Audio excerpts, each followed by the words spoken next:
So this is our finished product, our vegan bagoong. Welcome to Luto, Inato. We created this channel for a cause to promote Filipino historical food culture and old-fashioned food traditions. We are advocates of Cebu Food Revolution to promote food as medicine, slow food movement to promote heritage food, and communities for alternative food ecosystems initiatives for health and sustainability. We are home chefs and we cook to make a difference.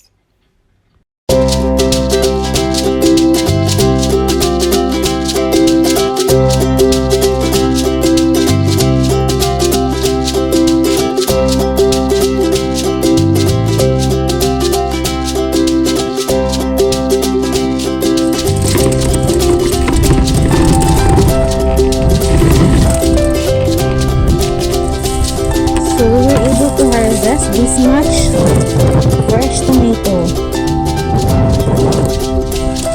Fresh cherry tomatoes. See, ano siya ka-cute. It's like a tip of my fingertip. The fresh tomato from the Garden of Nang Gemma here in Agsungot.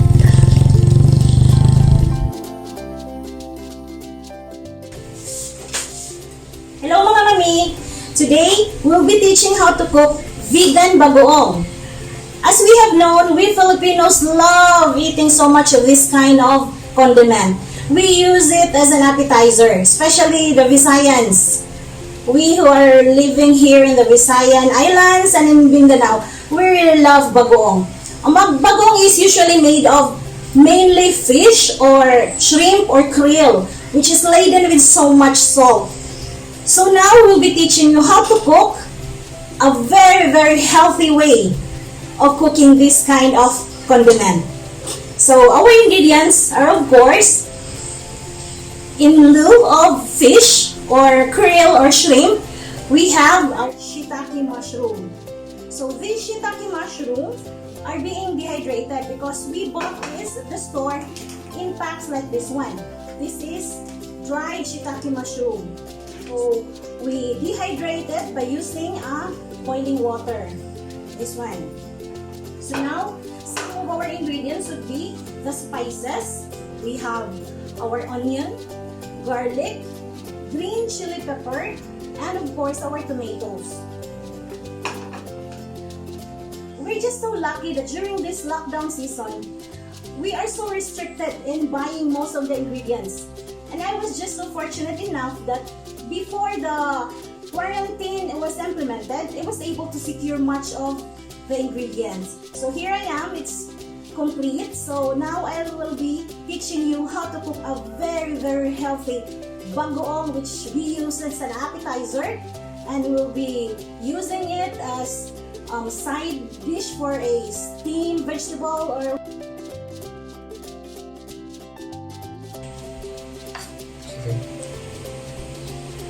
Now we will be chopping our ingredients. First, we're gonna be chopping the cherry tomatoes. These cherry tomatoes are so fresh. I harvested it myself in the farm. So tomatoes are fruits of the nightshade family. It's a major dietary source of the antioxidant lycopene, which has been linked to many health benefits, including reduced risk of heart disease and cancer. It's also a great source of vitamin C, potassium, folate, and vitamin K1. Potassium is an essential mineral beneficial for blood pressure control and heart disease prevention. And the vitamin K1, it's also known as phyloquinone. It's good for blood clotting and bone health. So, ang tomato, daghan kay siya benefits. We just don't know. You can Google it. Everything is there. So that you will know what are really the benefits of all the vegetables that is present around us. It is rich in vitamin K1. It is rich in folate or vitamin B9. Good for normal tissue repair and cell function. Particularly important for pregnant women. So, ang folate, kinahanglan ka na. So, it's just all found in tomatoes. It's also rich in beta-carotene. It is an antioxidant This often gives food a yellow or orange color. Okay, the highest form of concentration of lycopene or beta-carotene is mainly found on the skin. So, it is advisable, mamis, na ato siyang i-consume ang tomato with skin. That is why we prefer na it has to be organic so that we can consume the skin. Okay, if it's not organic, so it's laden with so much pesticides, so it's not healthy. So better if you can plant directly, so you can have organic tomatoes at home. Our next ingredient will be the green chili pepper. Our next ingredient will be our green chili pepper. So, capsaicin in green chilies has stimulating effect on the mucous membranes of the nose and the sinuses. So, it is very good for those with issues of sinusitis. It stimulates blood flow through the membranes of the nose and causes mucus secretion to become thinner. We'll see, interesting, right? Now that we have issues of COVID now, maybe naasa ni siya relevance. This action makes it beneficial in combating common colds or sinus infections. The heat in the chili pepper acts as an effective pain reliever. It is loaded with vitamin C, beta-carotene, and it's great for healthy eyes and skin. It balances our blood sugar levels. It is good for the diabetics.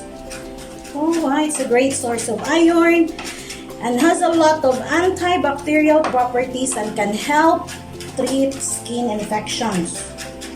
So, the hundred benefits po ang chili pepper, especially this green one. It's also rich in vitamin K and helps decrease the risk of osteoporosis. Oh, it's not just milk. So, the green chili pepper is also lots and lots of vitamin K. Next ingredient will be our garlic. We know that garlic is laden with so much nutrients. The nutrients in this garlic is good for blood pressure. It lowers cholesterol, it reduces the risk of heart disease, and it's better for colds and flu. It gives stronger bones and improves memory. It's also good for the skin. So, just imagine how healthy our bagoong will be with all these ingredients and with the absence of too much salt.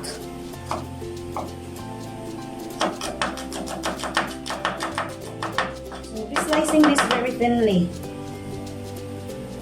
The more ingredients of these spices, the better. Kay dili man ta ma-guilty if daghan kayo ang spices, kay of course the spices have its own nutritional benefits. So we'll be making this really small.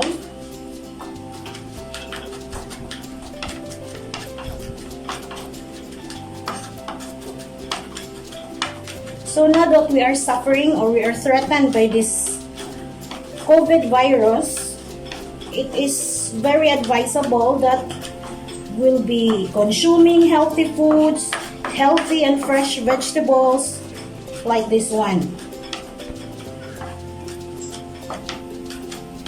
So this is a bagoong that is so rich in antioxidants and amino acids.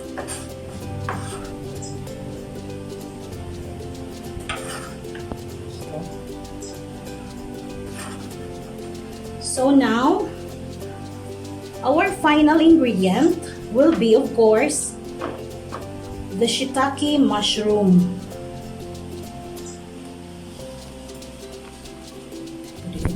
Shiitake mushrooms are edible mushrooms native to East Asia. They grow naturally on decaying hardwood trees. Most of them are mainly grown in Japan. They culture this. And some of also are in United States, Canada, Singapore, and China are also producing them.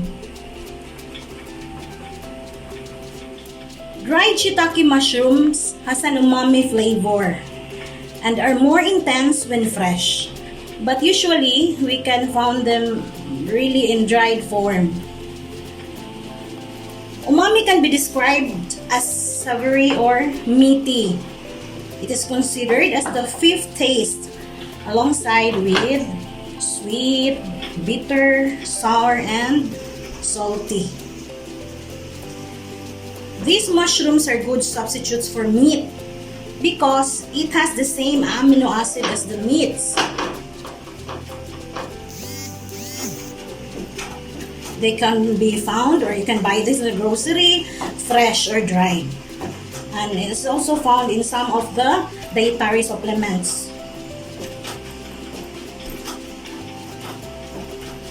Shiitake mushrooms are low in calories, but it's very high in vitamin B and some minerals. It also has protein, riboflavin, niacin, copper, vitamin B5, selenium, manganese, zinc, vitamin B6, folate, and vitamin D, which we need to prevent from COVID. So see how healthy the shiitake mushroom could be for our body. Dried or fresh, shiitake mushrooms are good for stir fry, for soup, for kebab, for stew. So you can use this as a meat replacement. So whatever kind of dish, you can use it. Now we will be making this as a condiment. So see how versatile mushroom could be. Now, we'll be sauteing our ingredients for the vegan bagoong. So first, we'll be sauteing the onion.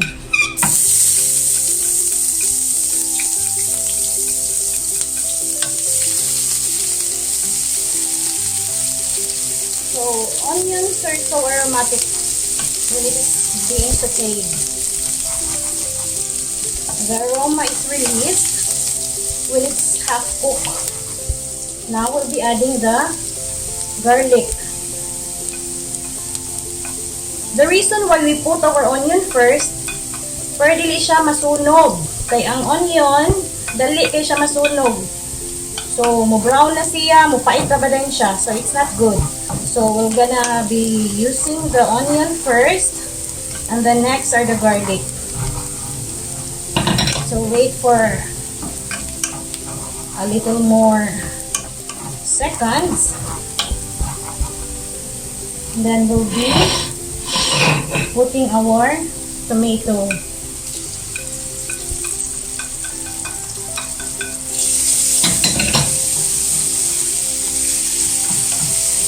So, turn the heat high.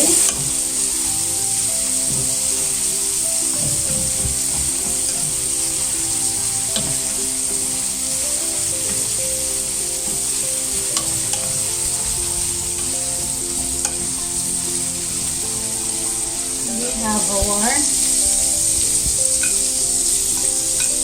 green chili pepper.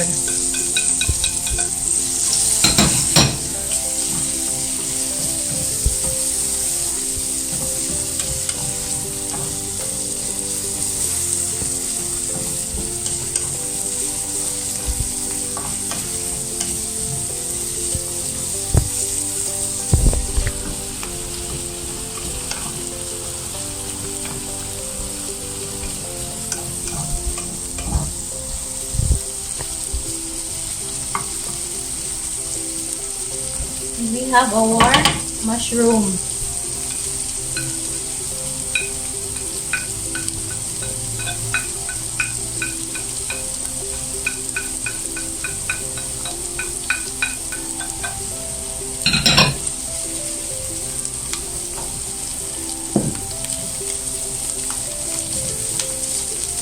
So you saute this until the moisture of the spices or the vegetable that we blend in will be released.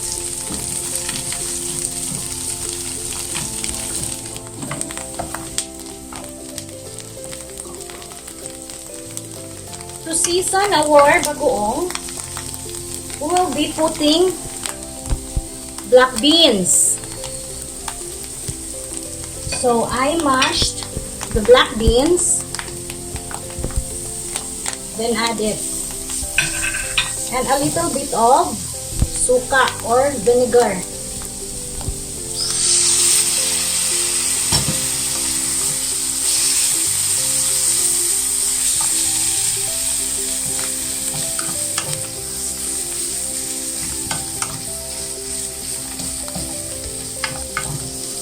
So you can adjust the taste of your bagoong. It depends on you. You can add more black beans. You can add salt or soy sauce. So it just depends on you. We'll try to taste if it's already tasty. I want it more salty. So I'm gonna be adding soy sauce.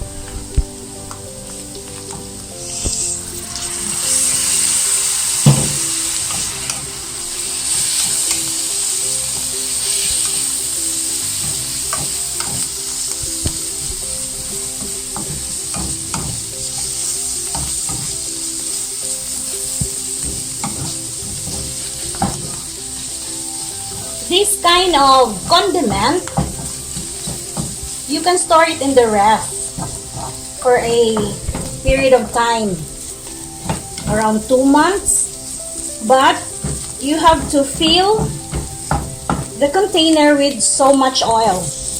So the bagoong must be submerged in oil. So for it to be healthy, use an olive oil. We'll wait for it to be really dehydrated.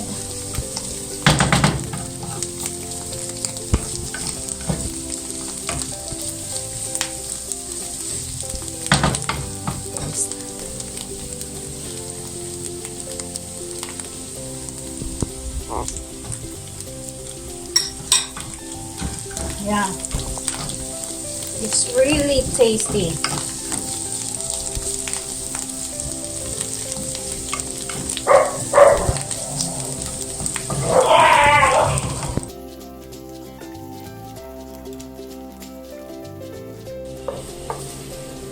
Now our bagoong is done.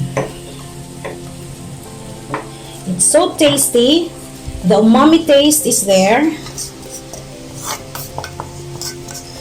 It is so aromatic because of all the spices that we put. Now we have our vegan bagoong. So to preserve this, we'll submerge it with an extra virgin olive oil. Like this one. Plenty. You cannot be guilty of using too much virgin virgin olive oil. Okay, this is a very healthy oil. So it's gonna be look like that. If you want to preserve it, and it can be stored in the ref for around 2 months. And you can just use this as a condiment or as a side dish for a steamed vegetable. Now our finished product, our vegan bagoong.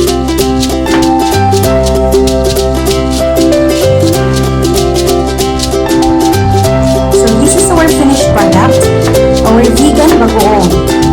So you can use this as a condiment for a steamed vegetable like an okra or whatever kind of vegetable that you're going to be pairing with this one. So this will serve as an appetizer.